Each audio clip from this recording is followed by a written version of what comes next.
Do'stlar, mana qaranglar, Allohimning mehribonligi bilan Dubayga yetib keldim. Dubay meni qabul qildi. Ko'pchilik tilni bilmasang qaytarib yuboradi, u bu deb turaversa qo'rqatirdim. Nihoyat mana Dubayga o'tib oldim, do'stlar, ko'ringlar mana. Hozir endi men Sharji degan joyga keldim. Sharjidan imoratga boraman. Eng katta binosiga qarab yurib boraman. Do'stlar, ko'ringlar mana.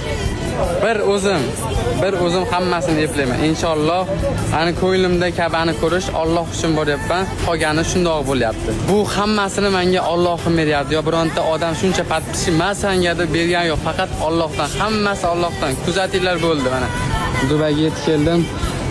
Inshaalloh hammasi yaxshi bo'ladi. To'g'risi men Dubayga kelishni juda orzu qilardim. Orzularim amalga oshyapti. Eng katta orzuyim ota-onamni hoji qilish. Boshqa hammasi bo'laveradi.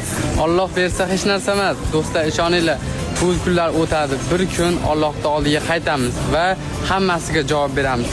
Shuning uchun yaxshi ishlar, yaxshi savob ishlari, dunyoning mo'jizalarini sizlarga ko'rsatib ketyapman. Dubayda hamma joydan video qilib olib